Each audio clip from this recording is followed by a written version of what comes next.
नमस्कार, मी आहे प्रभात झा। मी संचालित करतो centre for global health research, जी एक ना नफा पक्षविरहित संस्था असून भारतात चांगल्या आरोग्याप्रती समर्पित आहे। आम्ही आरोग्य निवडणं सर्व भारतीयांचा हक्क या नावाचा एक अहवाल लिहिला आहे। या प्रकल्पाला Bill and Melinda Gates Foundation, World Health Organisation आणि इतरांनी पाठिंबा दिला असून त्यात भारत आपल्या लोकांचं आरोग्य भराभर कसं सुधारू शकतो याचा आराखडा आहे। यात भारतानं आरोग्यावर जास्त पैसा खर्च करणं कसं आवश्यक आहे एवढंच नाही, तर भारत आपल्या जवळच्या पैशात जास्त आरोग्य कसं मिळवू शकतो हे पण नमूद केलं आहे। या अहवालात अत्यंत व्यवहार्य आणि व्यापकरित्या उपयुक्त उपायांचा संच निश्चित करण्यात आला आहे, ज्याला प्रति व्यक्ती एकंदर अंदाजे 400 रुपये खर्च येईल आणि त्याची अंमलबजावणी झाली तर येत्या 3 दशकांमध्ये अंदाजे 8 कोटी अकाली मृत्यू टाळता येतील। पण आपण आपल्या जिल्ह्याच्या आरोग्याच्या दृष्टीनं जास्त चांगलं केलं तरच या अहवालांमुळे लोक जास्त चांगले जगतील।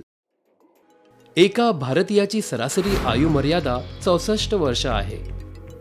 तथापि 3 लाख भारतीय 35 वर्षांचे होण्याआधीच दरवर्षी मरण पावतात। आणखी 40 लाख जण 35 ते 69 वर्ष या त्यांच्या उमेदीच्या वयात मृत्युमुखी पडतात। अधिकांश जण प्रतिबंध घालता येईल अशा कारणाने दगावतात। यापैकी अनेक मृत्यू आपल्या जिल्ह्यात घडतात। आपण काही महत्त्वपूर्ण कृती करून या मृत्यूंना आळा घालू शकता। आपण हा बदल घडवा म्हणजे आपला जिल्हा उत्कृष्टापैकी एक ठरेल। दरवर्षी सुमारे 65,000 महिला प्रसूती दरम्यान मरण पावतात। केवळ 1/3 महिलांची प्रसूती दवाखान्यात होते। आजपासून आपल्या सोप्या कृतींनी यापैकी किमान निम्म्या मातांना मृत्यूपासून वाचवण्यात मदत होईल। आपण या सर्व गोष्टींची खात्री करू शकता। सुरक्षित प्रसूतीसाठी 24 तास सेवांची खात्री करण्याकरता आपल्या जिल्ह्यातल्या प्रत्येक CHC मधली तज्ज्ञांची सर्व पदं भरणं, प्रत्येक महिलेला रेडिओ, वर्तमानपत्र किंवा SMS माध्यमाद्वारा तिच्या जननी सुरक्षा योजना पेमेंट हक्काची माहिती असावी याची खात्री करणं, दर महिन्याला 2 माता मृत्यूंची लेखा परीक्षा करणं आणि अहवाल स्थानिक वर्तमानपत्रांमध्ये प्रसिद्ध करणं। दरवर्षी 5 वर्षांखालची 20 लाखापेक्षा जास्त मुलं मरण पावतात। काही थोडे शक्तिशाली हस्तक्षेप हे मृत्यू 20% कमी करू शकतात। 2 वर्षांखालच्या बालकांसाठी गोवराच्या लसीचा दुसरा डोस जोडण्याविषयी राष्ट्रीय लसीकरण कार्यक्रमाला लिहिणं। जिल्हाधिकारी दर 6 महिन्यांनी लसीकरणाच्या कोल्ड चेन प्लॅनचा आढावा घेईल याची खात्री करा।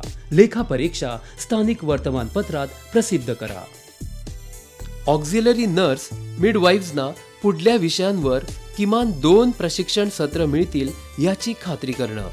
नाळ निगा, प्रसूतीनंतर लगेच बाळाला अंगावर पाजणं, नवजात बाळाला उबदार ठेवणं। प्रत्येक गावात ORS म्हणजे ओरल रिहायड्रेशन सॉल्ट्स डेपो असण्याची, तसंच गावकऱ्यांना अतिसाराच्या उपचारासाठी ORSचं महत्त्व माहीत असण्याची खात्री करणं।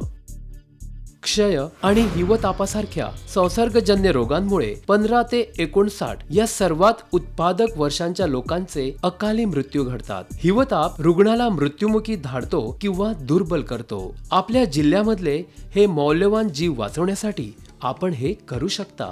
सर्व CHCs आणि PHCs मध्ये आर्टिमिसिनिन कॉम्बिनेशन थेरपीच्या उपलब्धतेची खात्री करणं। हिवताप आणि क्षय कार्यक्रमासाठी लॅब टेक्निशियन्स, सुपरवायझरी कर्मचाऱ्यांची रिक्त पदं भरणं। कार्डिओव्हॅस्क्युलर रोग भारतीयांचे नंबर 1 चे घातक शत्रू आहेत। अगदी लहान मुलांनाही हार्ट अटॅक्स येतात। धूम्रपानामुळे हार्ट अटॅकचा धोका दुप्पट होतो। जिल्हा पातळीवर सनियंत्रण समिती स्थापन करून धूम्रपान बंदीच्या अंमलबजावणीवर लक्ष ठेवणं। आपल्या जिल्ह्यात धूम्रपान विराम क्लिनिक सुरू करण्याविषयी राष्ट्रीय तंबाखू नियंत्रण कार्यक्रमाला लिहिणं। पहिला हार्ट अटॅक हा एक इशारा असतो, दुसरा बहुधा प्राणघातक असतो, परंतु 4 कमी किंमतीच्या औषधांनी त्याच्यावर प्रतिबंध घालता येतो। आपल्या जिल्ह्यातल्या प्रत्येक आरोग्य केंद्रामध्ये अत्यावश्यक औषधांच्या यादीत बीटा ब्लॉकर्स, एस इनिबिटर्स सारखी हार्ट अटॅकची औषधं, रक्तदाब कमी करण्यासाठी डायुरेटिक्स आणि कोलेस्टेरॉल कमी करण्यासाठी स्टॅटिन्स यासारख्या औषधांचा समावेश असण्याची आपण खात्री करू शकता. आज भारताचं स्थान जगातल्या महान देशामध्ये आहे, परंतु भारताची आरोग्य क्षेत्रातली कामगिरी त्याच्या जगातल्या स्थानाच्या अनुरूप नाही. आपल्या कृती बदल घडवू शकतील. आपल्या जिल्ह्यात आपण अनेक जीव वाचवू शकाल. अमूल्य जीव वाचवण्यात मदत करा आणि सुधारित आरोग्य निगा हा आपल्या जिल्ह्याच्या प्रगतीचा आणि विकासाचा मूल मंत्र करा.